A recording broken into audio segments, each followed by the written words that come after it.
درخواست کرتا ہوں کہ حضرت تشریف لا کر اپنے مواعظ حسنہ سے ہم سب کو مستفید فرمائیں۔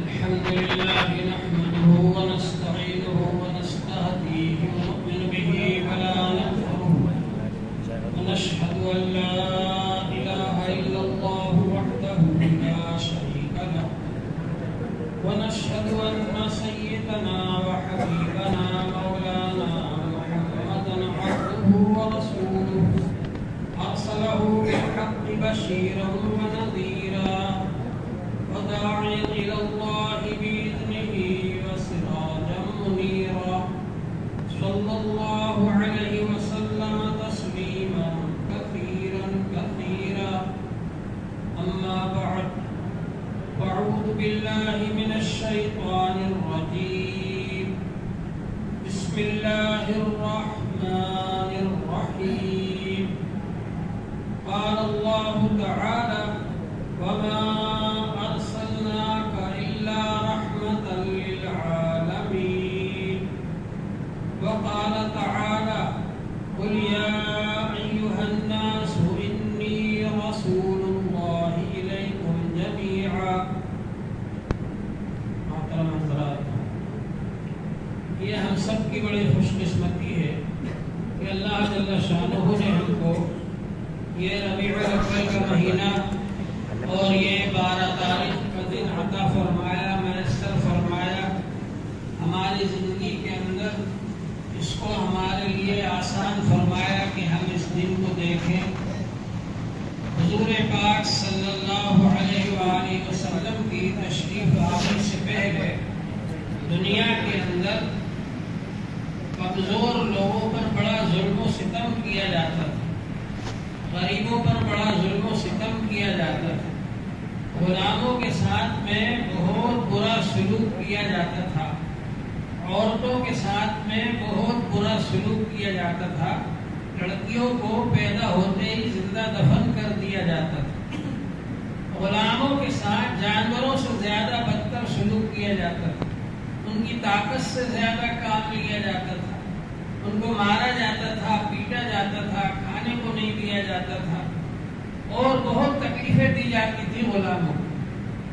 اور حضور پاک صلی اللہ علیہ وآلہ وسلم کے تشریف لانے سے پہلے دنیا کے اندر بہت زیادہ بے حیائی اور بدکاری پھیلی ہوئی تھی۔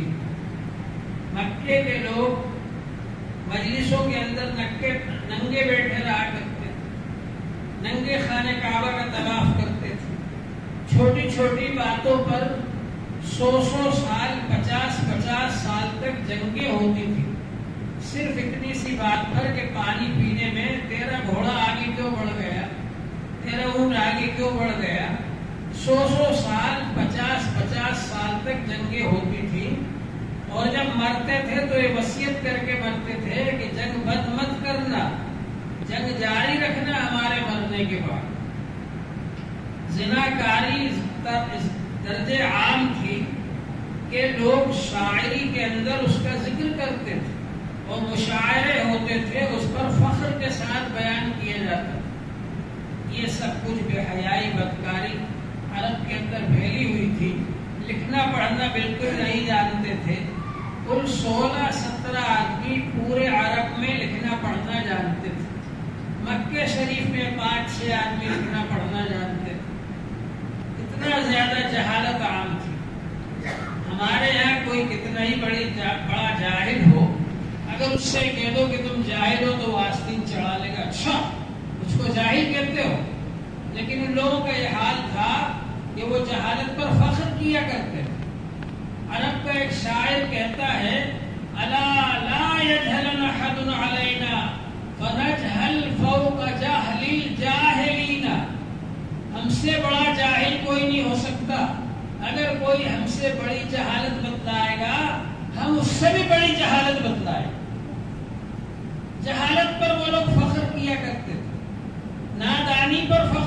کرتے تھے. ان کے پاس کوئی تہذیب نہیں تھی، ان کے پاس کوئی تمدن نہیں تھا، ان کے پاس کوئی حکومت نہیں تھی، ان کے اوپر کوئی حکومت کرنے کو بھی تیار نہیں تھی. قبائلی نظام تھا، ہر قبیلے کا الگ الگ سردار ہوتا تھا اور ایک قبیلے کے دوسرے قبیلے سے معاہدے ہوتے تھے. ان حالات کے اندر اللہ جل شانہ نے حضور پاک صلی اللہ علیہ وآلہ وسلم کو مکہ مکرمہ میں پیدا فرمایا. اور آپ کے خود کے حالات کیسے تھے؟ آپ کی پیدائش سے پہلے حضرت عبداللہ کا 18 سال کی عمر میں انتقال ہو گیا. حضرت عبداللہ جو آپ کے والد تھے، حضور صلی اللہ علیہ وسلم کی پیدائش سے پہلے ملک شام تشریف لے گئے تھے. واپسی میں مدینے کے قریب ابوا ایک جگہ ہے، وہاں ان کا انتقال ہو گیا اور وہیں دفن کر دیا گیا. حضرت آمنہ رضی اللہ تعالی عنہ جو آپ کی والدہ محترمہ ہیں، انہوں نے کچھ دن رکھا آپ کو گود میں. اس کے بعد میں حضرت حلیمہ سعدیہ رضی اللہ عنہ آ گئیں. عرب کا رواج تھا کہ گاؤں دیہات میں دودھ پینے کے لیے بچوں کو بھیج دیتے تھے. حضرت حلیمہ سعدیہ رضی اللہ عنہ لے کر چلی گئیں اور آپ ان کے یہاں رہے. اور اس کے بعد پھر بچپن میں پھر آپ تشریف لائے. حضرت نبی پاک صلی اللہ علیہ وآلہ وسلم کی عمر مبارک 6 سال کی تھی کہ حضرت آمنہ رضی اللہ عنہ کا بھی انتقال ہو گیا. حضور صلی اللہ علیہ وآلہ وسلم کو ابھی زیادہ شعور نہیں تھا دنیا کا، دنیا کو آپ نہیں سمجھ پائے تھے. ان حالات میں حضرت آمنہ کا بھی انتقال ہو گیا. 6 سال کی عمر کیا ہوتی ہے؟ حضور صلی اللہ علیہ وسلم پر قبر پر بیٹھے ہوئے ہیں، سب لوگ دفن کر کے چلے گئے. راستے میں یاد آئی کہ ارے وہ بچہ تو ساتھ آیا نہیں. جا کر دیکھا تو آپ قبر پر بیٹھے ہوئے ہیں اور یہ کہہ رہے ہیں امی جان گھر چلو نا. گھر کیوں نہیں چلتی ہو؟ آپ کو معلوم نہیں ہے کہ میرا آپ کے علاوہ کوئی اور نہیں. تو حضور پاک صلی اللہ علیہ وآلہ وسلم کی والدہ محترمہ کی وفات ہو گئی اس وقت جبکہ حضور صلی اللہ علیہ وسلم کی عمر مبارک 6 سال. دادا محترم نے عبد المطلب نے آپ کی پرورش فرمائی، لیکن آپ کی عمر ابھی 8 سال کی تھی کہ دادا کا بھی انتقال ہو گیا. دادا قوم کے سردار تھے. جب مسند بچھائی جاتی تھی، تخت بچھایا جاتا تھا اور اس پر وہ بیٹھتے تھے سردار کی حیثیت سے، تو اس تخت پر کسی اور کا بیٹھنا عرب لوگ برا سمجھتے تھے. لیکن حضور صلی اللہ علیہ وسلم چھوٹے تھے اور دادا کی محبت میں جا کر اس تخت پر بیٹھ جاتے تھے. اگر کوئی منع کرتا تھا تو آپ کے دادا کہتے تھے نہیں، اس بچے کو تو میرے ساتھ بیٹھتے. حضور پاک صلی اللہ علیہ وآلہ وسلم 8 سال کی عمر میں دادا کی محبت سے بھی محروم ہو گئے. دادا کا بھی انتقال ہو گیا. فرماتے مجھے اتنا یاد ہے کہ دادا کے جنازے کے پیچھے پیچھے میں روتا ہوا دوڑ رہا تھا. اب اس کے بعد میں آپ کے چچا ہیں ابو طالب.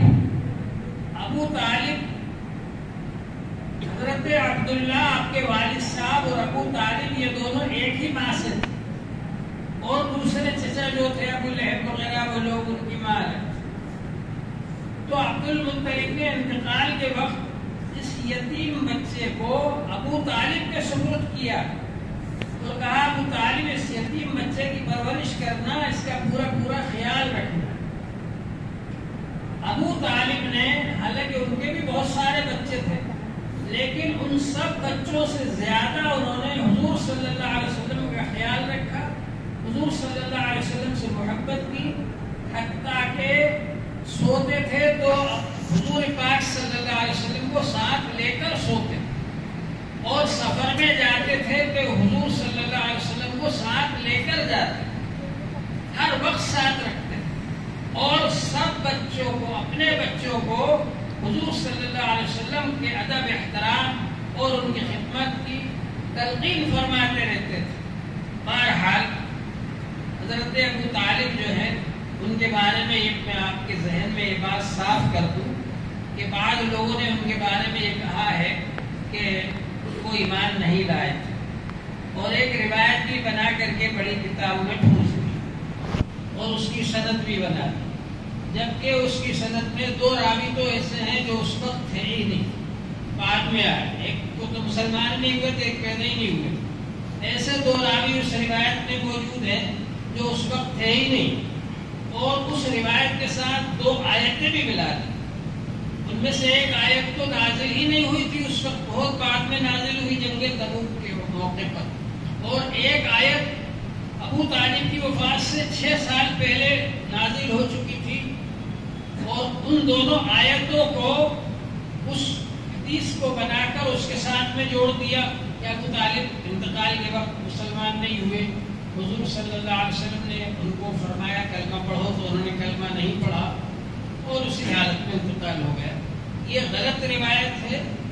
علامہ شبلی نعمانی رحمۃ اللہ علیہ نے سیرت النبی جو لکھی ہے، اس کی پہلی جلد کے اندر انہوں نے دوسری روایت کو ترجیح دی ہے، جس میں یہ موجود ہے کہ حضرت عباس رضی اللہ عنہ بھی وہاں موجود تھے، انہوں نے دیکھا کہ ابو طالب کے ہونٹ ہل رہے ہیں، انہوں نے کان لگایا تو سنا کہ وہ کلمہ پڑھ رہے ہیں، اور ان کے جو اشعار ہیں ابو طالب کے بہت سارے اشعار ہیں، اگر میں آپ کو سناؤں تو اس میں ہی بہت سارا وقت ہو جائے۔ ابو طالب کے اشعار سے معلوم ہوتا ہے ان اشعار میں اللہ کا بھی ذکر ہے، حضرت محمد صلی اللہ علیہ وسلم کا بھی ذکر ہے۔ جب کفار مکہ حضور صلی اللہ علیہ وسلم کی شان میں گستاخی کرتے تھے اور آپ کے خلاف اشعار بنا بنا کر پیش کرتے تھے، اس وقت ابو طالب آپ کی شان میں، آپ کی تعریف میں نعتیں بناتے تھے اور اشعار بنا کر کے پیش کرتے تھے اور لوگوں کو سناتے تھے۔ تو ابو طالب کے بارے میں یہ کہنا کہ وہ مسلمان نہیں ہوئے، یہ بہت بڑی غلطی ہے۔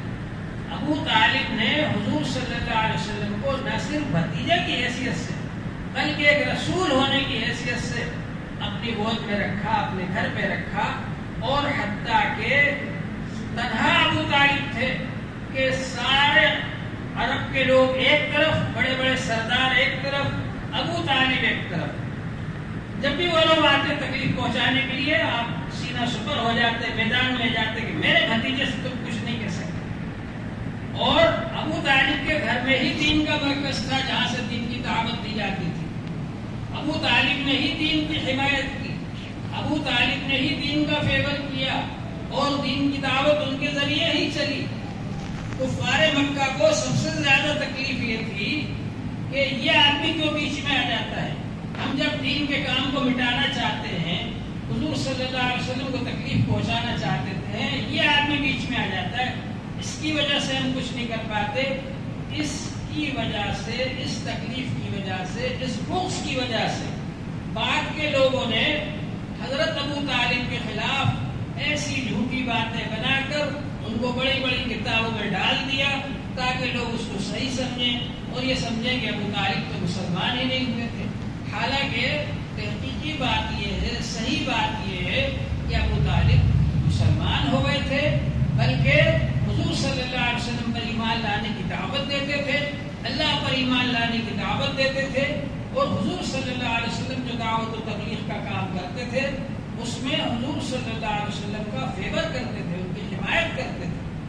اور کفار مکہ جب بھی آپ کو ستانا چاہتے تھے، ابو طالب میدان میں آ جاتے تھے کہ ان کو نہیں ستا سکتے، حتیٰ کہ 3-3.5 سال تک شعب ابی طالب میں جو کفار مکہ نے بند رکھا بنی ہاشم کو، نہ صرف حضور صلی اللہ علیہ وآلہ وسلم کو بلکہ آپ کے پورے خاندان کو، ابو طالب کی ایک گھاٹی تھی، اس گھاٹی میں بند رکھا، اور پورے مکے والوں نے بائیکاٹ کر دیا کہ ان کے پاس کوئی کھانے کا سامان نہ پہنچے، ان کے پاس کوئی پینے کی چیز نہ پہنچے، اور اس طرح سے بھوکے پیاسے پتے چبا چبا کر، کیکر کے پتے، ببول کے پتے چبا چبا کر ان حضرات نے زندگی بسر کی۔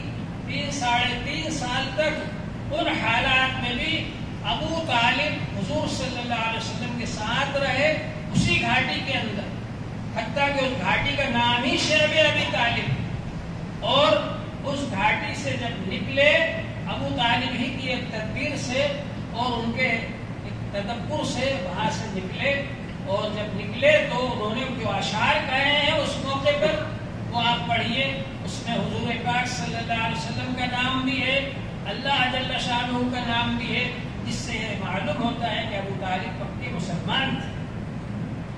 تو بہرحال یہ کہ حضور پاک صلی اللہ علیہ وآلہ وسلم اللہ کے نبی بنائے گئے، اور آپ نے نبی بننے کے بعد یہ دین کا کام شروع فرمایا۔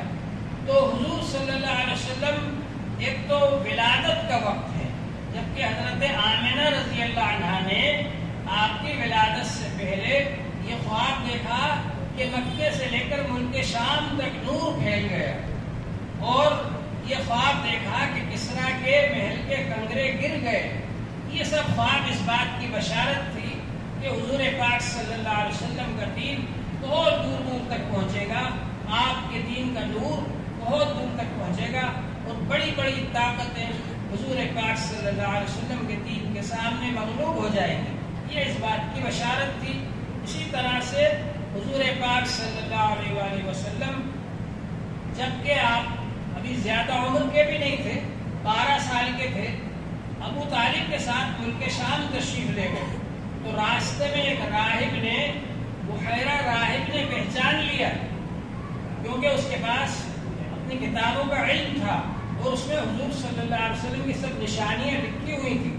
تو اس نے پہچان لیا اور یہ کہا کہ ان کو واپس لے جاؤ، اگر یہودی ان کو پہچان لیں گے تو بہت تکلیف پہنچائیں گے، ان کو واپس لے جاؤ، یہ تو آگے جا کر یہ بچہ نبی بننے والا ہے۔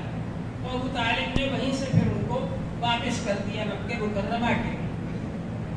تو حضور صلی اللہ علیہ وسلم کی یہ سب حالات اس وقت کے ہیں جبکہ ابھی نبی نہیں بنائے گئے، اور اس کے بعد میں حضور صلی اللہ علیہ وسلم کی تجارت دیکھ کر کے، آپ کی امانت دیکھ کر، آپ کی صداقت دیکھ کر سارے عرب کے لوگ آپ کو صادق اور امین کہنے لگے، سچا اور امانت دار۔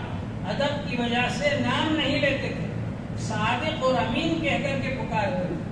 حضور پاک صلی اللہ علیہ وآلہ وسلم تجارت بھی فرمائی آپ نے، اور جب حضرت خدیجہ کے غلام آپ کے ساتھ رہے، انہوں نے آپ کے تجارت کا طریقہ دیکھا، نہایت ایمانداری کے ساتھ آپ تجارت کرتے ہیں، اور نہایت اچھے اخلاق ہیں آپ کے، اور یہ آپ کے حالات دیکھے کہ جہاں بھی آپ ٹھہرتے ہیں تو درخت آ کر کے آپ کے اوپر سایہ کرتے ہیں، بادل آ کر کے سایہ کرتے ہیں آپ پر۔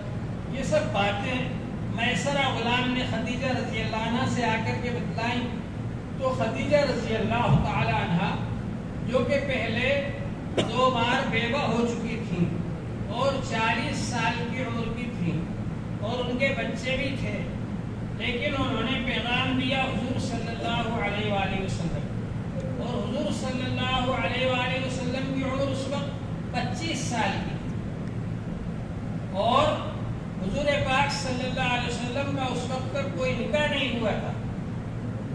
آپ نے اپنے چچا ابو طالب سے مشورہ کیا، اور ابو طالب کے مشورے سے نکاح ہو گیا آپ کا، مجلس منعقد ہوئی، اور اس مجلس میں ابو طالب نے ہی خطبہ پڑھا۔ ایک ساتھ مجھ سے کہنے لگے کافر کیسے خطبہ پڑھ سکتا ہے؟ عربی تو ان کی زبان تھی، اور یہ تو اسلام لانے سے پہلے کا واقعہ، ابھی تو اسلام آیا ہی نہیں۔ حضور صلی اللہ علیہ وسلم کی عمر ابھی 25 سال کی ہے، لیکن ان کے یہاں ایک طریقہ تھا کہ مجلس منعقد کرتے تھے، خطبہ پڑھتے تھے، ایجاب و قبول ہوتا تھا، یہ طریقہ پہلے سے ان کے یہاں جاری تھا۔ بہرحال یہ کہ نکاح ہو گیا آپ کا، اور اس طرح سے حضرت خدیجہ رضی اللہ تعالی عنہ جو بہت ہی زیادہ سمجھدار، عقلمند، دیندار، امانت دار اور خدمت گزار اور مالدار خاتون تھیں عرب کی، ان سے حضور پاک صلی اللہ علیہ وسلم کا نکاح ہو گیا۔ اور پھر جب تک حضرت خدیجہ زندہ رہیں، حضور صلی اللہ علیہ وسلم نے دوسرا نکاح نہیں کیا۔ حضور پاک صلی اللہ علیہ وسلم نے حضرت خدیجہ کی زندگی میں کوئی دوسرا نکاح نہیں کیا، تنہا وہی آپ کے نکاح میں رہے۔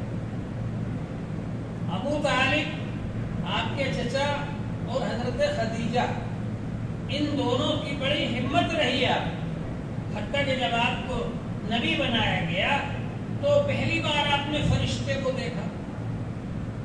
ہم لوگ تو دیکھ ہی نہیں سکتے. فرشتے کو پہلی بار دیکھا آپ نے غار حرا کے اندر، اور فرشتے نے آپ کو سینے سے لگا کر دبایا اور کہا اقرا. آپ نے کہا ما انا بقاری، میں تو پڑھا ہوا نہیں ہوں. پھر سینے سے لگایا، دبایا، پھر کہا اقرا، پڑھیے. آپ نے کہا ما انا بقاری، میں تو پڑھا ہوا نہیں.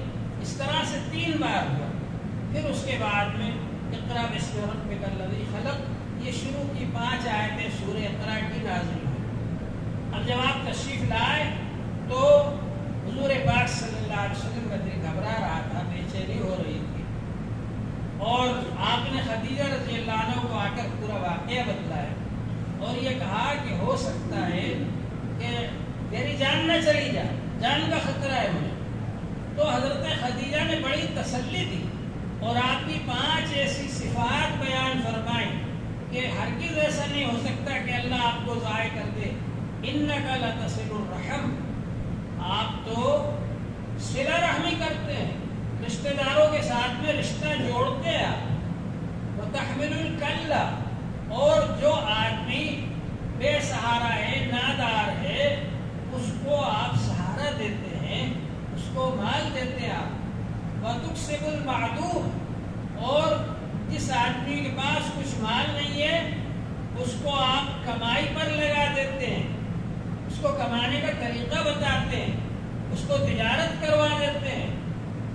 اور تعین علی نوائب الحق، آپ آنے والی جو مصیبتیں ہیں، زمینی آسمانی مصیبتیں آ جاتی ہیں، ان مصیبتوں میں بھی آپ مدد کرتے ہیں لوگ، اور جو حق بات ہوتی ہے اس میں آپ مدد فرماتے. تو اس طرح سے انہوں نے حضور صلی اللہ علیہ وسلم کی یہ صفات بیان فرمائی کہ آپ تو لوگوں کے کام آتے ہیں، آپ تو لوگوں کی مدد فرماتے ہیں، آپ تو مظلوموں کا ساتھ دیتے ہیں، آپ تو بے سہارا لوگوں کا ساتھ دیتے ہیں، اس لیے اللہ تعالیٰ آپ کو ضائع نہیں کرے گا. اور پھر وہ لے کر کے گئے اپنے چچا زاد بھائی ورقہ بن نوفل کے پاس، جو بہت دنوں پہلے عیسائی بن گئے تھے، اور انہوں نے انجیل جو اس زمانے میں دوسری زبان میں تھی اس کو عربی میں ترجمہ کیا تھا. عربی میں ترجمہ کر کے لوگوں کو بتاتے تھے اور لکھ کر دیتے تھے. ان کے پاس لے کر کے گئیں. انہوں نے جب یہ بات سنی تو یہ کہا یہ وہی فرشتہ ہے جو حضرت موسیٰ علیہ السلام کے پاس آتا تھا اور حضرت عیسیٰ علیہ السلام کے پاس آتا تھا. اور ورقہ بن نوفل نے کہا کہ ایک زمانہ آئے گا کہ آپ کی قوم آپ کو مکے سے نکال دے گی، کاش کہ میں اس وقت طاقتور ہوتا، اور اگر میں اس وقت تک زندہ رہا تو میں آپ کی مدد کروں گا. لیکن کچھ دنوں کے بعد پھر ان کا انتقال. بہرحال پھر اس کے بعد آپ تشریف لائے، انہوں نے آپ کو تسلی دی. تو حضور پاک صلی اللہ علیہ وسلم کو 40 سال کی عمر میں نبی بنایا. اس سے پہلے 35 سال کی عمر کا ایک واقعہ اور سنا دوں آپ کہ عرب کے لوگ خانہ کعبہ کو تعمیر کر رہے تھے، اور خانہ کعبہ کو جب تعمیر کر رہے تھے تو اس موقع پر حجر اسود کو رکھنے کے بارے میں جھگڑا ہو گیا. ہر قبیلہ، ہر خاندان یہ چاہتا تھا ہم رکھیں حجر اسود کو اس کی جگہ پر. جھگڑا ہو گیا.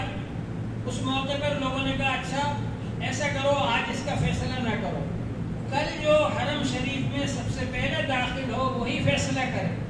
چنانچہ یہ ہوا کہ اس دن کچھ کام نہ کیا جائے.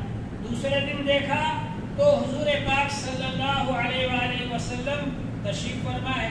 سب لوگ بہت خوش ہوئے کہ آپ صادق ہیں، امین ہیں، آپ اچھا فیصلہ کریں گے. چنانچہ حضور پاک صلی اللہ علیہ وآلہ وسلم نے اپنی چادر مبارک بچھائی اور اپنے دونوں مبارک ہاتھوں سے حجر اسود کو اٹھا کر چادر مبارک میں رکھا، اور ہر قبیلے، ہر خاندان کا ایک ایک نمائندہ لیا اور کہا کہ تم اس کو پکڑو چاروں طرف سے اور اٹھا کر کے وہاں پر لاؤ اس چادر کو. جب وہاں پر لے آئے تو حضور پاک صلی اللہ علیہ وسلم نے اپنے دست مبارک سے وہ حجر اسود کو اٹھا کر اس کی جگہ پر لگا دیا. تو اس طرح سے بہت بڑا جھگڑا ٹل گیا، ورنہ بہت بڑا جھگڑا ہو سکتا. تو سب لوگوں نے حضور پاک صلی اللہ علیہ وآلہ وسلم کو اپنا جج مان لیا، اپنا حکم مان لیا، اپنا فیصل مان لیا. سارے قبیلے والوں نے لوگوں نبی بنائے جانے سے پہلے حضور صلی اللہ علیہ وآلہ وسلم سارے عرب کے اندر صادق اور امین کے لقب سے مشہور ہو گئے تھے. نبی بنائے جانے سے پہلے سارے عرب کے لوگوں نے آپ کو اپنا جج مان لیا اور اپنا حکم مان لیا، اور نبی پاک صلی اللہ علیہ وسلم کے پاس اپنی امانتیں لا کر رکھتے تھے. کٹر سے کٹر دشمن بھی جو تھے وہ بھی اپنی امانتیں حضور پاک صلی اللہ علیہ وسلم کے پاس لا کر کے رکھتے. یہ اخلاق اور یہ مرتبہ اور یہ بلندی درجات حضور صلی اللہ علیہ وسلم کو نبی بنائے جانے سے پہلے حاصل ہو گئی تھی.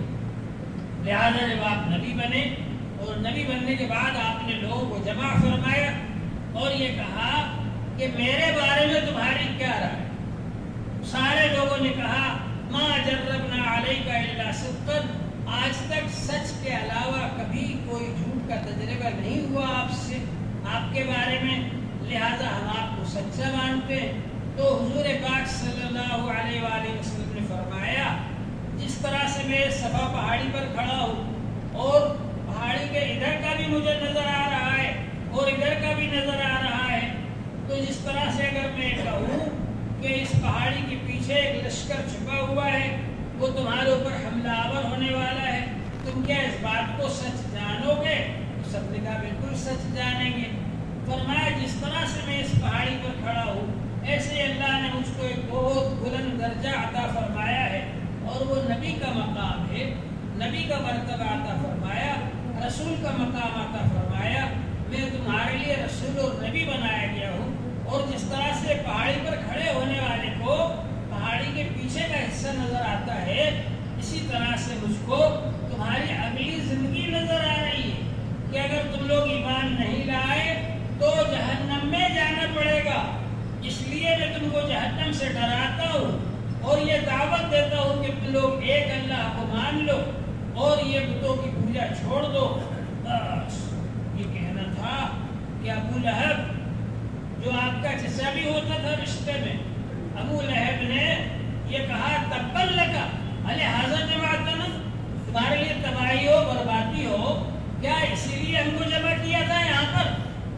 اللہ جل شانہ نے اس کے بارے میں قرآن پاک میں مستقل ایک سورت نازل فرمائی اور یہ فرمایا تبت یدا ابی لہب وتب، ابو لہب کے ہی دونوں ہاتھ ہلاک ہو جائیں اور تباہ و برباد ہو جائیں. اب بعض لوگ جو ہے عجیب عجیب باتیں بناتے، ارے صاحب وہ تو حضور کا چچا تھا، اس سورت کو زیادہ مت پڑھا کرو. کیوں نہیں پڑھا کرو؟ اللہ نے قرآن پاک میں نازل فرمایا اس حضور صلی اللہ علیہ وسلم کی حمایت میں، آپ کے فیور میں، آپ کی مدد کرنے کے لیے، آپ کو بتلانے کے لیے کہ جو آپ کا دشمن ہے، آپ کی مخالفت کر رہا ہے، یہ غلط ہے اور آپ حق پر ہیں. اس بات کو ظاہر کرنے کے لیے اللہ تعالی نے سورہ لہب نازل فرمائی.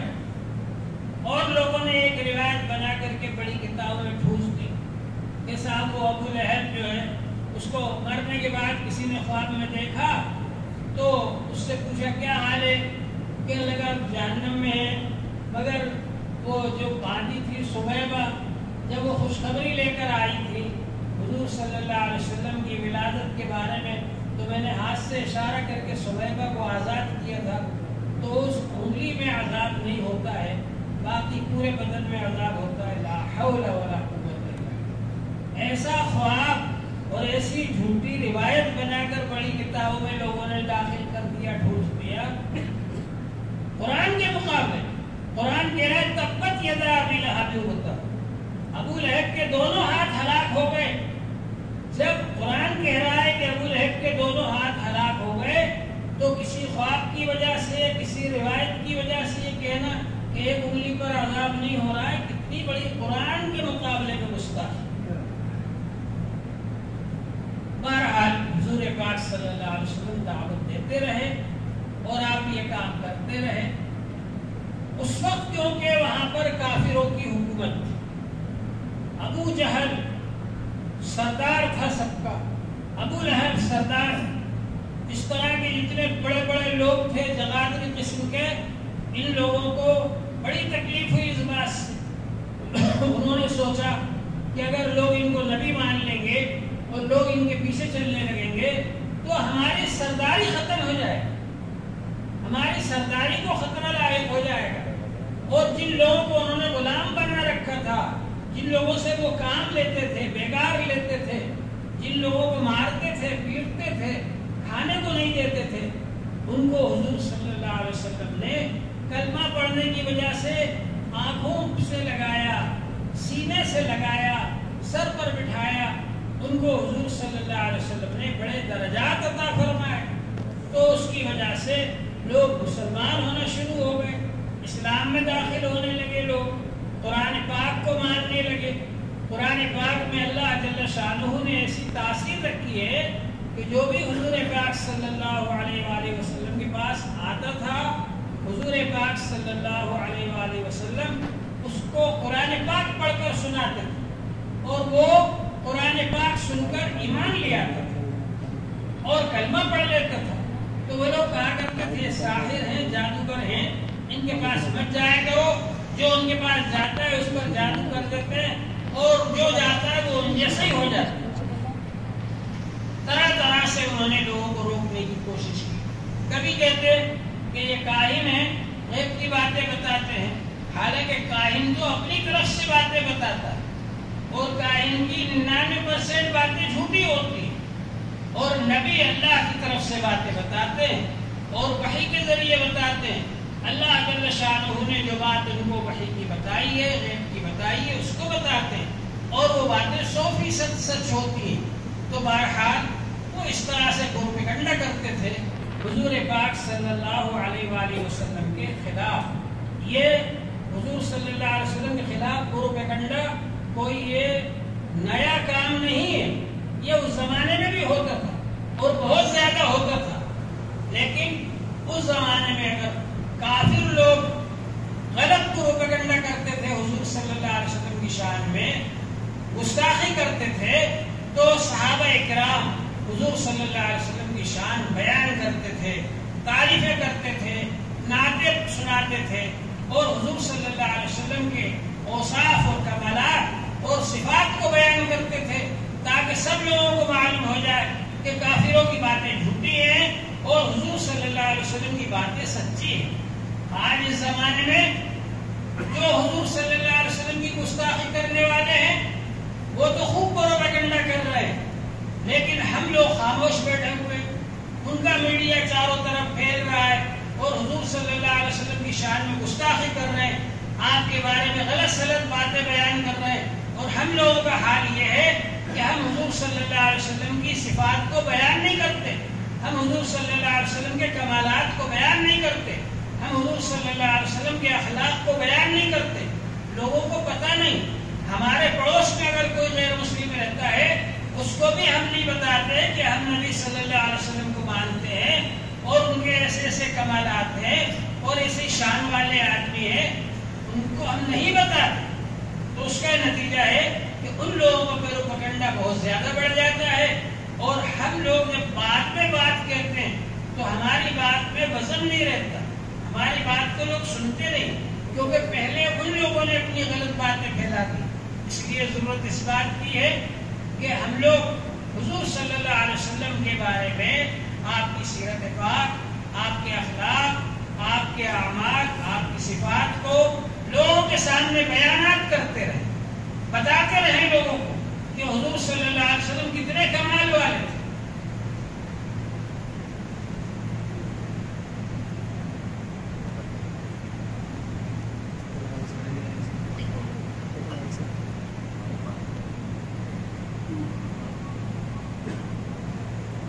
حضور پاک صلی اللہ علیہ وآلہ وسلم کے بارے میں میں بتلا رہا تھا کہ آپ کو اللہ تعالی نے نبی بنایا گیا، اور نبی بنانے کے بعد آپ نے دین کا کام شروع فرمایا۔ صحابہ اکرام جو آپ پر ایمان لائے ان کو آپ تعلیم بھی دیتے تھے، ان کی تربیت بھی فرماتے تھے، ان کی اصلاح بھی فرماتے تھے، اور لوگوں کو دین کی دعوت بھی دیتے تھے۔ اور اس وقت کیونکہ حرم شریف کے اندر آپ کو آنے سے روکتے تھے لوگ، لہذا آپ نے دار ارقم کو مرکز بنایا۔ حضرت ارقم رضی اللہ تعالیٰ عنہ اس میں وہ 40-50 صحابہ جو مسلمان ہوئے تھے وہ رہا کرتے تھے اور وہیں پر آپ ان کو تعلیم دیا کرتے تھے۔ اس کے بعد حضرت عمر رضی اللہ تعالیٰ عنہ جب مسلمان ہو گئے تو حضرت عمر رضی اللہ عنہ نے کہا کہ اب ہم یہاں دار ارقم میں نماز نہیں پڑھیں گے، حرم شریف میں ہی جا کر کے ہم نماز پڑھیں گے، اور اب کسی کی ہمت نہیں کہ ہم کو روک کر دکھائے۔ بہرحال پھر حرم شریف میں نماز شروع ہو گئی۔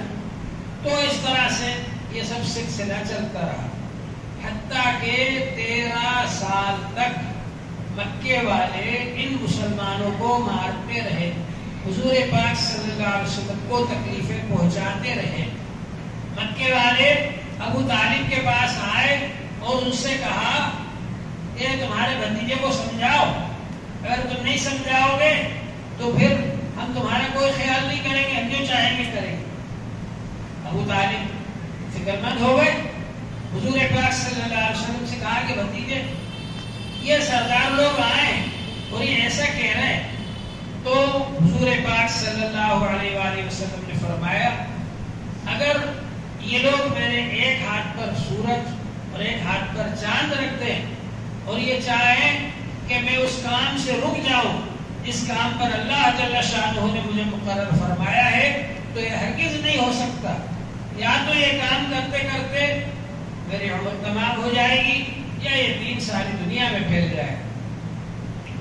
ان لوگوں نے آپ کو طرح طرح کی تکلیفیں پہنچائی، پریشان کیا، لالچ دی کہ ہم آپ کو بادشاہ بنا لیتے ہیں، ہم آپ کو حاکم بنا لیتے ہیں، ہم عرب کی حسین ترین عورت سے آپ کی شادی کر دیتے ہیں، اگر آپ کو خزانے کی ضرورت ہے عرب کے سارے خزانے لا کر آپ کے قدموں میں ڈھیر لگا دیتے ہیں، لیکن آپ یہ دین کا کام کرنے سے رک جائیے۔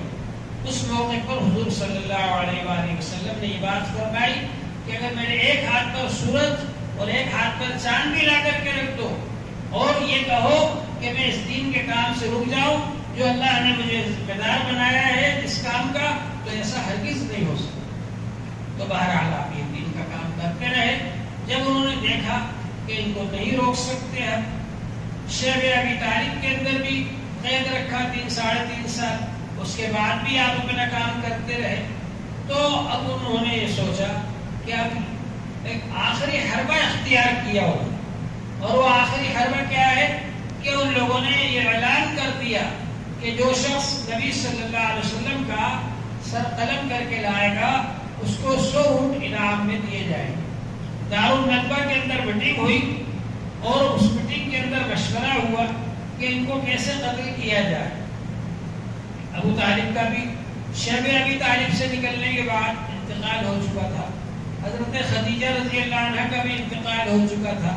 اب ان حالات میں جو ظاہری سہارے تھے، حفاظت کرنے والے تھے، مدد کرنے والے تھے، وہ ختم ہو گئے۔ تو ان لوگوں کی جرأت بہت بڑھ گئی، عرب کے لوگوں کی، اور انہوں نے دارالندوہ میں بیٹھ کر مشورہ کیا کہ کیا کرنا چاہیے۔ تو دارالندوہ میں شیطان آیا مشورہ دینے کے لیے، بہت بزرگ آدمی بن کر، اور اس نے کہا کہ ہر قبیلے سے، ہر خاندان سے ایک ایک آدمی لوگ اور سب مل کر اکٹھے ہو کر ایک دم مارے۔ ظاہر ہے کہ ایک خاندان بنو ہاشم وہ ان سب سے بدلہ نہیں لے سکے گا۔ تو یہ بات سب کو پسند آ گئی، فیصلہ ہو گیا اس پر، لہذا ہر قبیلے کے ایک ایک آدمی نے تلوار لے کر کے اور حضور صلی اللہ علیہ وسلم کا گھر گھیر لیا۔ اسی وقت اللہ جل شانہ نے حضور صلی اللہ علیہ وسلم کو حکم فرمایا کہ آپ ہجرت کر کے مدینہ چلے جائیں۔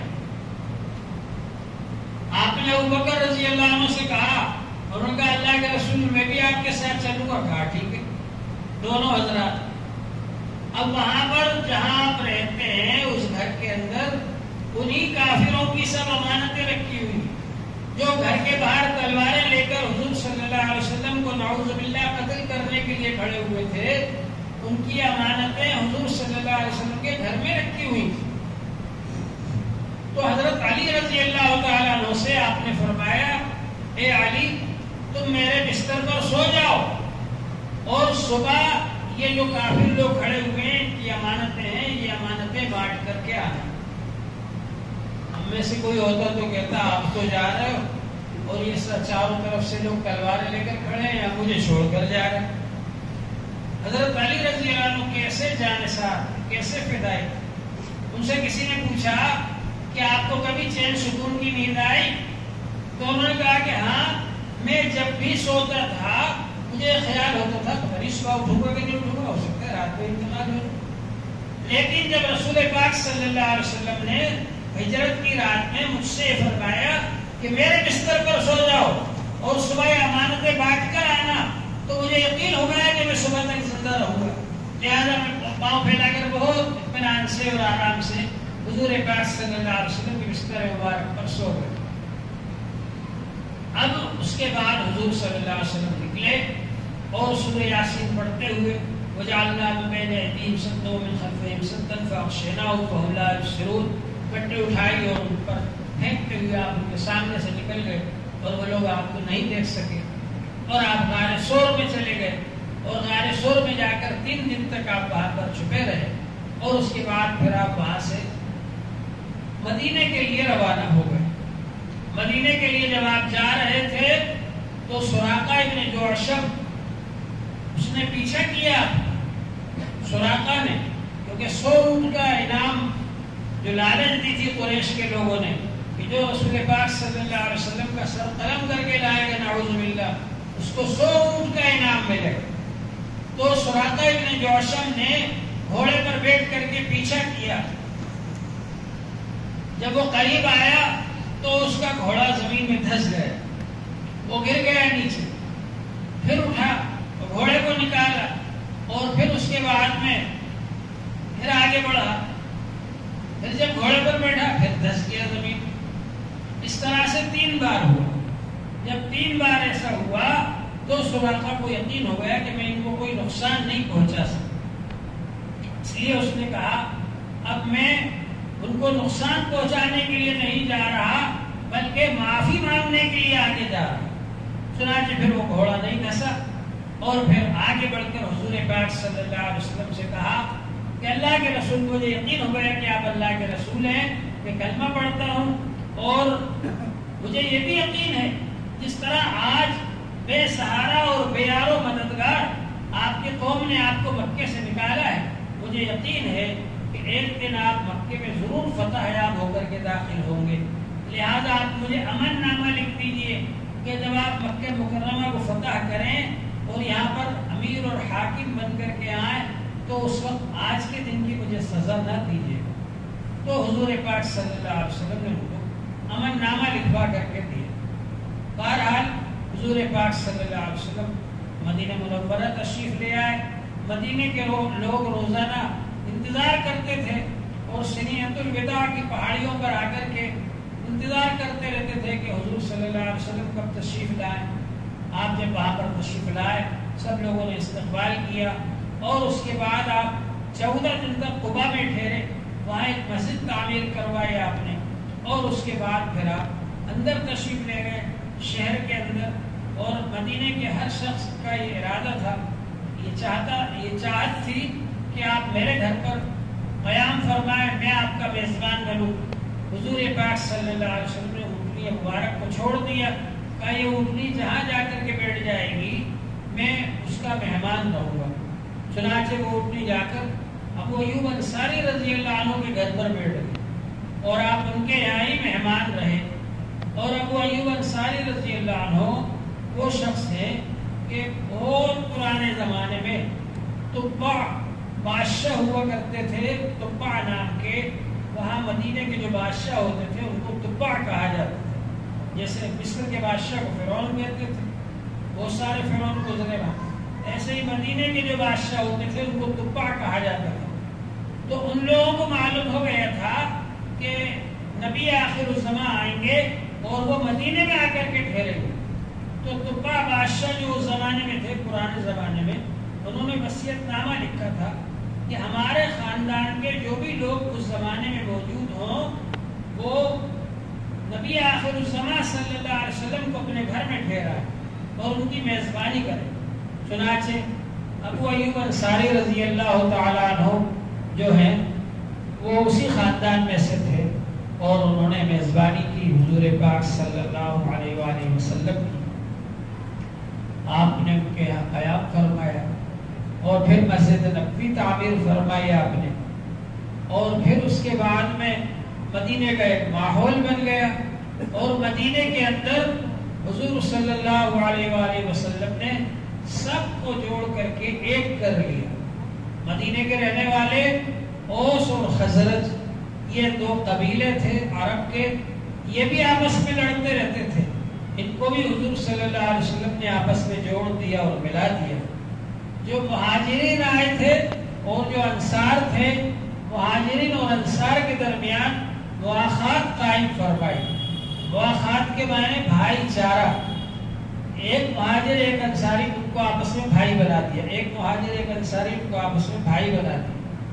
تو انصاری صحابی اپنے مہاجر بھائی کو لے کر گئے اور کہا یہ جو مکان ہے اس میں سے آدھا تمہارا آدھا میرا، یہ جو دکان ہے اس میں سے آدھی میری آدھی تمہاری، یہ جو کھیتی ہے اس میں سے آدھی تمہاری آدھی میری. حتیٰ کہ اگر کسی کے پاس دو بیویاں تھیں تو انہوں نے کہا جس کو تم پسند کرو گے میں طلاق دے دوں گا، تم نکاح کر لینا بعد میں عدت گزرنے کے بعد. لیکن وہ بھی صحابہ تھے، وہ تو اللہ کے لیے ہجرت کر کے گئے تھے، اپنا سب کچھ مال مکے میں چھوڑ کر گئے تھے. ان کے دل میں کوئی حرص نہیں تھی مال و دولت کی. انہوں نے کہا یہ سب تم کو مبارک، ہمیں تو بازار کا راستہ بتا دو، ہم تجارت کریں گے، اللہ برکت دے. بہرحال حضور صلی اللہ علیہ وسلم نے مواخات قائم فرمائی، بھائی چارہ قائم فرمایا، اور اس طرح سے صحابہ اکرام شیر و شکر بن کر رہے. حتیٰ کہ آپ نے جو حکومت قائم فرمائی مدینہ منورہ میں، اس کے اندر یہودیوں کو بھی شامل فرما لیا، اس میں نصرانیوں کو بھی شامل فرما لیا، اور یہ ایک معاہدہ طے پایا کہ اگر مدینے پر کوئی حملہ کرے گا ہم سب مل کر اس کا مقابلہ کریں گے اور آپس میں ہم لوگ نہیں لڑیں گے. اس طرح سے آپ نے معاہدہ فرمایا. میثاق مدینہ جس کو کہا جاتا ہے، اس میثاق مدینہ کے اندر تقریباً 50 دفعات ہیں جن سے کہ مدینہ کی حکومت تشکیل پاتی ہے، مدینہ کی حکومت بنتی ہے. اور اس طرح سے حضور پاک صلی اللہ علیہ وسلم نے مدینہ منورہ کے اندر پہلی اسلامی جمہوری حکومت قائم فرمائی. اس سے پہلے لوگ جبر اور ظلم کے ذریعے سے حکومت کیا کرتے تھے. عرب کے اندر تو جو خاندان میں برادری میں جو چودھری ہوتے تھے ان کی حکومت چلا کرتی تھی. جیسے یہاں بھی کچھ دنوں پہلے تک ہر برادری کے الگ الگ چودھری ہوتے تھے اور ان کی حکومت چلا کرتی تھی. جب تک وہ نہیں آ جائیں تو کھانے میں کوئی کھانا شروع نہیں کر سکتا. اور بہت ساری چیزیں تھیں.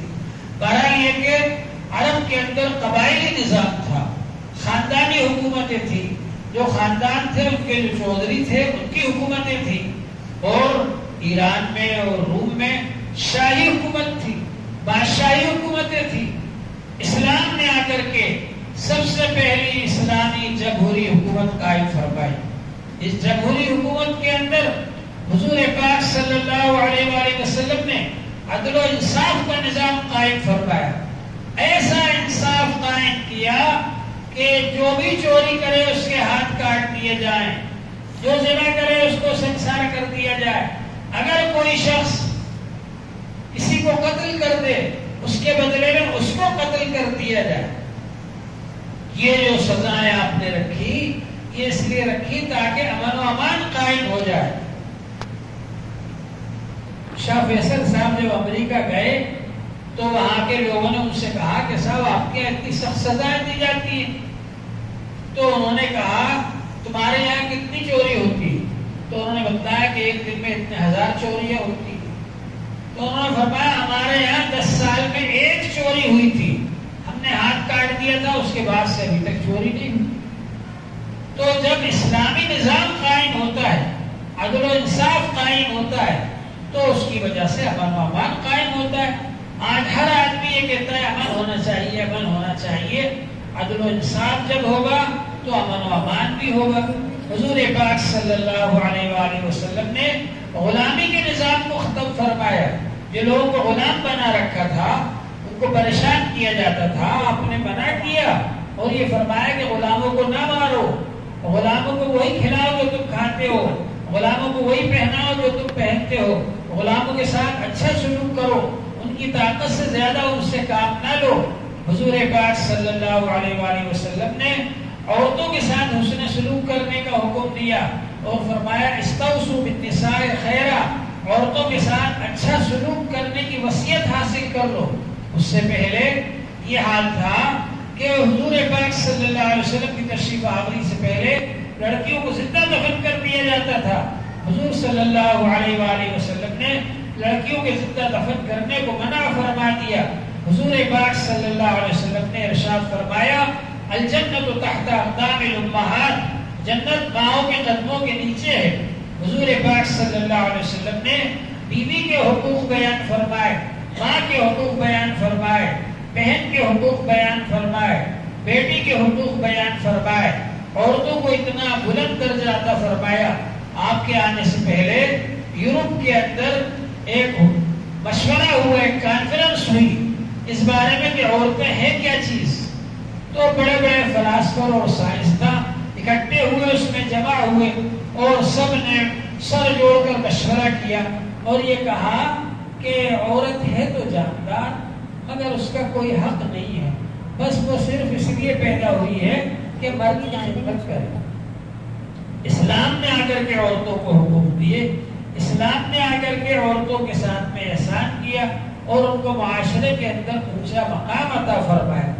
اسی طرح سے حضور پاک صلی اللہ علیہ وسلم نے مزدوروں کو بڑا مقام دیا۔ مزدوروں کے بارے میں فرمایا اعطوا الاجیر اجرہ قبل ان یجف عرقہ، مزدور کا پسینہ خشک ہونے سے پہلے مزدوری دے دو۔ اس سے پہلے مزدوروں کا اور سرمایہ داروں کا جھگڑا چلتا رہتا تھا۔ غریبوں کے ساتھ حسن سلوک کرنے کا حکم دیا۔ زکوٰۃ کو مقرر فرمایا کہ زکوٰۃ ادا کرو۔ جو آدمی مالدار ہے اس کے پاس میں 500 درہم اکٹھے ہو جائیں، 200 درہم، تو 200 درہم میں سے اس کو 2.5% اللہ کے لیے دینا ہے۔ تو یہ مقرر فرمایا آپ نے۔ موجودہ زمانے میں 200 درہم کے تقریباً 42,000 روپے بنتے ہیں۔ 42,000 روپے میں سے 2.5% آپ کو اللہ کے لیے دینا ہے، 40 روپے پر 1 روپیہ۔ تو یہ آپ نے مقرر فرمایا۔ زکوٰۃ، جب زکوٰۃ دی جائے گی، مالدار آدمی غریبوں کو زکوٰۃ دے گا تو غریبوں کے دل میں مالداروں کی محبت پیدا ہوگی اور یہ جو جھگڑے چلتے ہیں مالداروں کے اور غریبوں کے، یہ ختم ہو جائیں گے۔ تو حضور پاک صلی اللہ علیہ وسلم نے اتنا بہترین نظام قائم فرمایا۔ اسی طرح سے آپ نے عورتوں کی حفاظت کے لیے پردے کا نظام جاری فرمایا، پاک دامنی کا نظام جاری فرمایا، نکاح کا نظام جاری فرمایا۔ موجودہ زمانے کے اندر جو لوگ اپنے آپ کو تہذیب یافتہ کہتے ہیں، جو لوگ اپنے آپ کو تمدن یافتہ کہتے ہیں، ترقی یافتہ کہتے ہیں، ان کے ہاں اتنی زیادہ بے حیائی اور بدکاری پائی جاتی ہے کہ آپ اس کو سوچ بھی نہیں سکتے۔ عرب کے لوگ مجلسوں میں ننگے بیٹھے رہا کرتے تھے اور خانہ کعبہ کے ننگے طواف کرتے تھے، لیکن وہ اپنے آپ کو جہالت والا کہتے تھے، جاہل کہتے تھے۔ لیکن موجودہ زمانے کے لوگ اپنے آپ کو ترقی یافتہ کہتے ہیں اور تہذیب یافتہ کہتے ہیں۔ لیکن آپ کو یہ جان کر حیرت ہوگی کہ فرانس کے اندر ایک شہر ایسا ہے جہاں سارے لوگ ننگے رہتے ہیں، مرد و عورت۔ یہ ان کے یہاں کا نظام ہے اور عورت کو انہوں نے بازار میں لا کر اور ملازمت پر لگا کر کے اور دکان پر بٹھا کر کے اور کمانے کی ذمہ داری دے کر کے سارے انسانوں کی حوث کا شکار بنا دیا۔ اسلام یہ کہتا ہے کہ عورت گھر کی رانی ہے۔ المرأۃ راعیۃ علی اہل بیتہا، بیت زوجہا، کہ شوہر کے گھر کی نگرانی کی ذمہ داری عورت کی ہے، بچوں کی نگرانی کی ذمہ داری عورت کی ہے، شوہر کے مال کی حفاظت کی ذمہ داری عورت کی ہے۔ تو گھر کی رانی بنایا اسلام نے اور اس کو یہ ذمہ داری دی مرد کو کہ کما کر لاؤ اور گھر میں لا کر کے خرچ کرو۔ بیوی پر خرچ کرنے کی ذمہ داری شوہر کی ہے اور بیوی کو کمانے کا ذمہ دار نہیں بنایا۔ تو اللہ تبارک و تعالی نے اتنا بہترین نظام عطا فرمایا۔ ان کے یہاں نظام ہی بکھر گیا۔ گھر کا نظام بکھر گیا، خاندان کا نظام بکھر گیا. آپ جا کر کے دیکھ لیجئے ان کے ہاں بغیر نکاح کے لوگ رہتے ہیں. جب بغیر نکاح کے رہیں گے اور بغیر نکاح کے بچے پیدا ہوں گے، جب تک چاہے ایک کے ساتھ رہے، پھر وہ ادھر چلا گیا، وہ ادھر چلی گئی، دوسری جگہ چلے گئے، اب وہ بچے بے سہارا ہو جاتے ہیں، ان کا کوئی رشتہ نہیں جڑتا کسی سے. اور اسلام نے جو نکاح کا نظام دیا ہے، ایک طرف ددیالی خاندان سے رشتہ جڑتا ہے، ایک طرف ننیالی خاندان سے رشتہ جڑتا ہے، ایک طرف سسرالی خاندان سے رشتہ جڑتا ہے. 3 خاندانوں سے آدمی کو طاقت ملتی ہے سماج کے اندر، معاشرے کے اندر. اور یورپ کے اندر اور امریکہ وغیرہ کے اندر زیادہ تر خودکشی کرنے والے وہ بچے ہوتے ہیں کہ جو ماں باپ نے جوانی میں ایک دوسرے سے مل کر اور پھر بچھڑ گئے، وہ ادھر چلا گیا، وہ ادھر چلا گیا، وہ بچے بے سہارا رہ گئے. وہی بچے بعد میں خودکشی کرنے والے ہوتے ہیں. یا وہ عورت جس کو جوانی میں تو اپنا لیا گیا پھر چھوڑ دیا گیا، بے سہارا رہ گئی، وہ خودکشی کر لیتی ہے. تو اس طرح سے وہ مایوسی کا شکار ہو جاتے ہیں. اسلام نے جو نظام بتایا ہے، معاشرت کا نظام، معاشیت کا نظام، اخلاقی نظام، اس سے بہتر کوئی نظام. تو حضور صلی اللہ علیہ وسلم سب کے لیے رحمت بن کر آئے، مزدوروں کے لیے بھی رحمت بن کر آئے، سرمایہ داروں کے لیے بھی رحمت بن کر کے آئے. ہمارے یہاں ہندوستان کے اندر بہت سے لوگ ایسے ہیں جن کو یہ سمجھا جاتا ہے یہ نیچی ذات کے، اور جو نیچی ذات کے لوگ ہوتے ہیں ان کو کوئی پاس بٹھانے کو تیار نہیں ہوتا، ان سے کوئی رشتہ کرنے کو تیار نہیں ہوتا، ان کو کوئی ساتھ کھلانے کو تیار نہیں ہوتا، ان کے سائے سے بھی لوگ بھاگتے ہیں. اسلام جب آیا تو اسلام نے آ کر کے ان سب کو سینے سے لگایا. حضرت خواجہ معین الدین اجمیری رحمۃ اللہ علیہ تشریف لائے ہندوستان کے اندر، تو وہ لوگ جن کو کوئی پاس بٹھانے کو تیار نہیں تھا، جن کو کوئی ساتھ کھلانے کو تیار نہیں تھا، ان کو سینے سے لگایا، ان کو اپنے ساتھ بٹھا کر کھانا کھلایا، ان کو اپنے ساتھ رکھا. وہ لوگ مسلمان ہو گئے، اسلام قبول کر لیا انہوں نے، اور ان کے ایک ہی سفر کے اندر 90 لاکھ آدمی مسلمان ہوئے. یہ سب کیا ہے؟ یہ رحمت للعالمین صلی اللہ علیہ وسلم جو دین لے کر کے آئے ہیں. یہ آج کو اللہ نے کتنی بڑی نعمت عطا فرما دی کہ وہ دین عطا فرمایا. حضور پاک صلی اللہ علیہ وسلم کو ہمیں پہچاننا چاہیے، اور حضور صلی اللہ علیہ وسلم جو نعمت لے کر آئے، جو دین لے کر آئے، اس کو ہمیں پہچاننا چاہیے، اور جو دین دے کر کے گئے ہمیں اس کی ہمیں قدر کرنا چاہیے. تو بہرحال حضور پاک صلی اللہ علیہ وآلہ وسلم مدینہ منورہ کے اندر 10 سال رہے، مکہ مکرمہ کے اندر آپ نبی بننے کے بعد 13 سال رہے، اور مدینہ منورہ کے اندر آپ 10 سال رہے. اس طرح سے 23 سال تک آپ تعلیم دے کر، تربیت کر کے صحابہ اکرام کی بہت بڑی جماعت تیار کی آپ نے. تقریباً 1.25 لاکھ صحابہ اکرام کی جماعت آپ نے تیار کی. 23 سال کے مختصر سے عرصے کے اندر 10 لاکھ مربع میل پر اسلامی حکومت قائم فرمائی حضور پاک صلی اللہ علیہ وآلہ وسلم نے. حالانکہ انبیاء علیہ السلام کا مقصد حکومت قائم کرنا نہیں ہوتا، لیکن یہ بتلانا ہوتا ہے کہ اگر تم کو حکومت مل جائے تو تم کس طرح سے حکومت چلاؤ گے. لہذا حضور صلی اللہ علیہ وسلم نے نہایت عدل و انصاف کے ساتھ میں حکومت چلا کر کے بتلائی. اور اس کے بعد جب حضور پاک صلی اللہ علیہ وسلم اس دنیا سے تشریف لے جا رہے تھے تو آپ نے یہ وصیت فرمائی، الصلاۃ والصلاۃ وما ملکت ایمانکم استوصوا بالنساء خیرا. کوئی بھی آدمی ہو، اس کے بڑے جو وصیت کر جاتے ہیں ان کا بڑا خیال رکھتا ہے. حضور صلی اللہ علیہ وسلم نے ہم کو دنیا سے جاتے وقت یہ وصیت فرمائی، نماز کا اہتمام کرنا، نماز کا اہتمام کرنا، غلاموں کے ساتھ اچھا برتاؤ کرنا، عورتوں کے ساتھ اچھا برتاؤ کرنا. اور حضور پاک صلی اللہ علیہ وسلم نے ہم کو دین پر قائم رہنے کی وصیت فرمائی.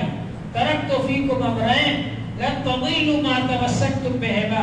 میں تمہارے لیے 2 چیزیں چھوڑ کر کے جا رہا ہوں، ان دونوں کو جب تک مضبوطی سے پکڑے رہو گے کبھی گمراہ نہیں ہوگے. حضور پاک صلی اللہ علیہ وآلہ وسلم جب اپنا کام پورا فرما چکے، اللہ جل شانہ نے حجۃ الوداع کے موقع پر آیت پاک نازل فرمائی، الیوم اکملت لکم دینکم. وَأَتْمَمْتُ عَلَيْكُمْ نِعْمَتِي وَرَضِيتُ لَكُمُ الْإِسْلَامَ دِينًا، آج میں نے دین تمہارے لیے مکمل کر دیا اور اپنی نعمتوں کو تمہارے لیے پورا کر دیا۔ ایک یہودی نے حضرت عمر رضی اللہ عنہ سے کہا یہ آیت اگر ہمارے علاقے میں ہمارے مذہب میں نازل ہو جاتی تو ہم اس دن کو عید کا دن منا لیتے جس دن یہ آیت نازل ہوئی تھی۔ تو حضرت عمر رضی اللہ عنہ نے کہا مجھ کو معلوم ہے یہ آیت کب نازل ہوئی، یہ آیت حجۃ الوداع کے موقع پر نازل ہوئی، عرفے کا دن تھا، اس دن حضور صلی اللہ علیہ وسلم میدان عرفات میں تھے، وہ تو عید کا ہی دن تھا، لہذا آپ کو الگ سے کوئی عید منانے کی ضرورت ہی نہیں۔ اور ہمارے یہاں عید منانے کا اصول یہ ہے کہ رسول پاک صلی اللہ علیہ وآلہ وسلم نے جس چیز کو عید مقرر فرما دیا وہ عید ہے۔ حضور صلی اللہ علیہ وآلہ وسلم نے جس چیز کو عید مقرر نہیں فرمایا وہ عید نہیں ہے۔ تو حضور صلی اللہ علیہ وآلہ وسلم جب مدینہ منورہ تشریف لائے، آپ نے دیکھا کہ وہاں کے لوگ 2 دن خوشی مناتے، تہوار مناتے ہیں۔ آپ نے پوچھا ما ھذان الیومان، یہ کیسے 2 دن ہیں؟ انہوں نے بتایا کنا نلعب فیہما فی الجاہلیہ، جاہلیت کے زمانے میں بھی ہم لوگ تہوار منایا کرتے تھے، خوشی منایا کرتے تھے، ہم بھی مناتے ہیں 2 دنوں کے اندر۔ تو حضور پاک صلی اللہ علیہ وآلہ وسلم نے فرمایا قد ابدلکم اللہ بہما خیرا منہما یوم الاضحی و یوم الفطر، اللہ جل شانہ نے اس سے بہتر 2 دن تمہارے لیے عید کے مقرر فرما دیے، اور وہ عید الاضحی ہے اور عید الفطر ہے۔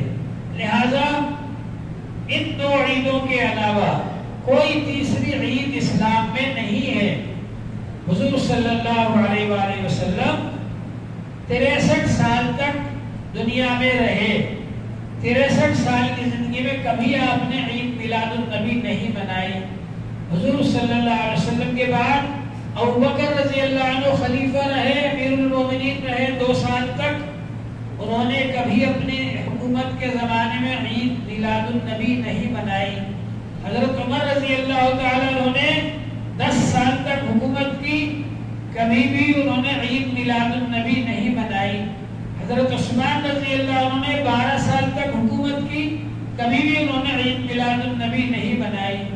حضرت علی رضی اللہ تعالیٰ عنہ نے 6 سال تک حکومت کی، کبھی بھی انہوں نے عید میلاد النبی نہیں منائی۔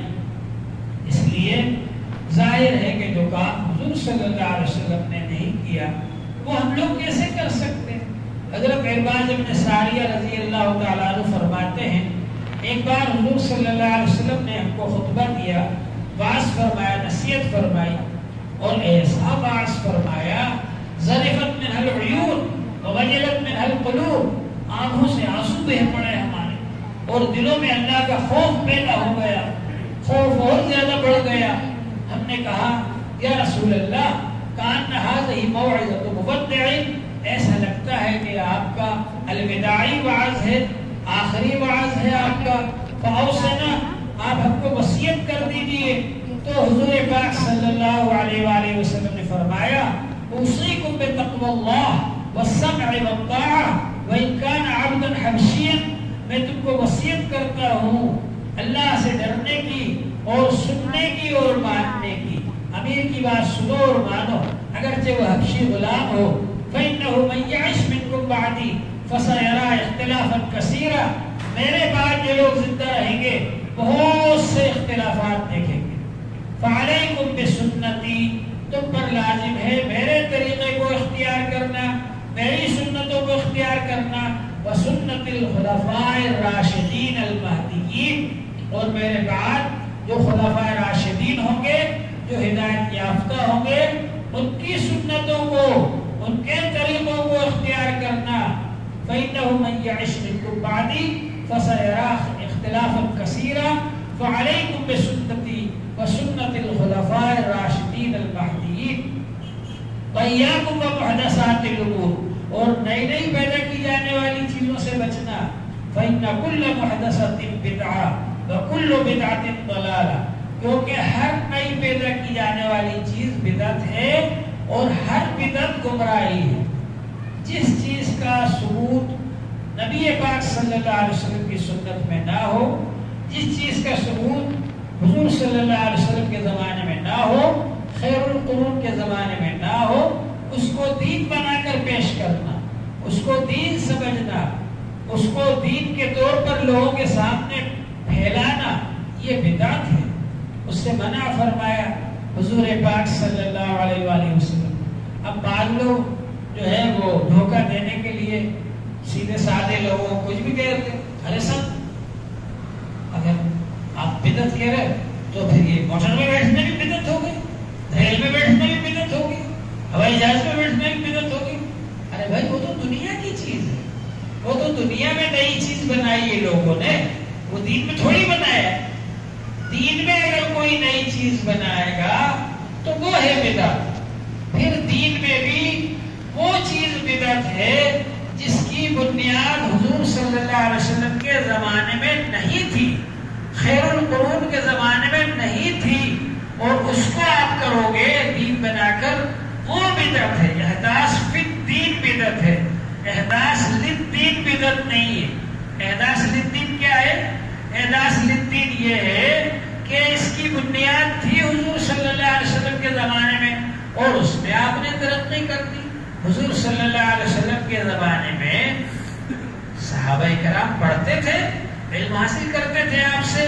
اصحاب صفہ چبوترا تھا، مسجد نبوی میں باہر رہتے تھے، تعلیم حاصل کرتے تھے۔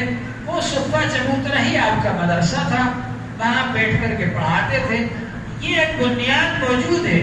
اب مدرسے کی جتنی بھی ترقی ہوگی اس کے لیے کورس مقرر کرنا ہے، دارالاقامہ بنانا ہے، مطبخ بنانا ہے، کلاس روم بنانا ہے، یہ سب اسی بنیاد پر ہے جو بنیاد اصحاب صفہ کی حضور صلی اللہ علیہ وسلم نے رکھی تھی۔ تو یہ احداث للدین ہے، اس کو بدعت نہیں کہہ سکتے۔ حضور صلی اللہ علیہ وسلم نے صحابہ کی تربیت فرمائی، اصلاح فرمائی، تزکیہ فرمایا، روحانی تعلیم دی ان کو، لہذا اولیاء کرام کا خاکہ بناتے ہیں اور تسبیحات بتاتے ہیں اور اس کا ایک کورس بناتے ہیں کہ اتنی تسبیح تم پڑھو، اتنی تسبیح تم پڑھو، اتنی تسبیح تم پڑھو۔ تو یہ بدعت نہیں ہے، اس لیے کہ حضور صلی اللہ علیہ وسلم نے صحابہ کو تسبیح پڑھنا بھی بتایا ہے، حضور صلی اللہ علیہ وسلم نے صحابہ کی اصلاح بھی کی ہے اور ان کو روحانی تعلیم بھی دی ہے، تو خاکہ بنانا بھی بدعت نہیں ہے۔ ہاں احداث فی الدین بدعت ہے، یعنی حضور صلی اللہ علیہ وسلم کے زمانے میں اور خیر القرون کے زمانے میں جو چیز نہیں تھی، اگر اس کو دین بنا کر کے جاری کیا جائے گا، ایجاد کیا جائے گا، تو وہ بدعت ہے، اس سے بچنا ضروری ہے۔ اللہ جل شانہ ہم سب کو اس کی توفیق عطا فرمائے۔ بھائی سیرت پاک کا موضوع اتنا بڑا ہے، اتنا لمبا ہے کہ اس پر اگر ایک مہینے تک بھی بیان کیا جائے تو وہ پورا نہیں ہو سکتا۔ ایک جگہ پہلے میں روزانہ تفسیر بیان کرتا تھا، مسجد سبزی فروشان میں پیر گیٹ پر، 3 سال میں 4 سال میں ماشاءاللہ قرآن پاک پورا ہوا، روزانہ تفسیر بیان کرتا تھا۔ تو وہاں جب ربیع الاول کا مہینہ آتا تھا تو 10-12 دن تک مسلسل سیرت پاک بیان کرتا تھا۔ تو سیرت پاک کا موضوع اتنا لمبا ہے کہ اس پر مسلسل بیان کیا جائے تب بھی اس کا حق ادا نہیں ہوتا۔ بہت سی چیزیں ابھی میں نے جان بوجھ کر چھوڑ دی آپ کے سامنے، اس لیے کہ مختصر وقت کے اندر کچھ خاص باتیں آپ کے سامنے آ جائیں تو انشاءاللہ تعالی کافی ہوگا۔ پھر اللہ جل شانہ موقع عطا فرمائیں گے تو انشاءاللہ اور زیادہ بیان کیا جائے گا۔ اصل تو یہ ہے کہ ہم کو اللہ تبارک و تعالی حضور صلی اللہ علیہ وسلم کی زندہ یادگار بنا دے۔ ہر صحابی صرف سال میں ایک بار حضور کو یاد نہیں کرتے تھے، کبھی انہوں نے عید میلاد النبی نہیں منائی، کبھی انہوں نے بارہ وفات نہیں منائی، لیکن ولادت سے لے کر وفات تک حضور صلی اللہ علیہ وسلم کی پوری زندگی ان کی نظر میں تھی، اور ہر صحابی حضور صلی اللہ علیہ وسلم کا ہر عمل یاد رکھتے تھے اور اس کی زندہ یادگار تھے۔ صحابہ کہتے تھے فلاں صحابی عبداللہ بن مسعود رضی اللہ عنہ حضور صلی اللہ علیہ وسلم کے بہت مشابہ ہیں، حضرت حسن رضی اللہ عنہ حضور صلی اللہ علیہ وسلم کے بہت مشابہ ہیں، حضرت حسین رضی اللہ عنہ حضور صلی اللہ علیہ وسلم کے بہت مشابہ ہیں، یعنی ان کو دیکھ کر حضور صلی اللہ علیہ وسلم کی یاد تازہ ہوتی تھی۔ ہم لوگ اس بات کی کوشش کریں کہ ہم سنتوں کے بارے میں جو کتابیں لکھی گئی ان کو پڑھیں، جو کتابیں حدیث کے بارے میں لکھی گئی وہ پڑھیں، اور کوشش کریں کہ ہماری زندگی میں ہر کام حضور صلی اللہ علیہ وسلم کے طریقے کے مطابق ہو، اور ہم خود زندہ یادگار بن جائیں حضور صلی اللہ علیہ وآلہ وسلم کی۔ اللہ جل شانہ ہم سب کو اس کی توفیق عطا فرمائے۔ وآخر دعوانا الحمدللہ رب العالمین۔ بھائی یہاں ہر ہفتے پیر کے دن تفسیر ہوتی ہے، آپ حضرات سے گزارش ہے کہ اس میں بھی زیادہ سے زیادہ تعداد میں تشریف لایا کریں۔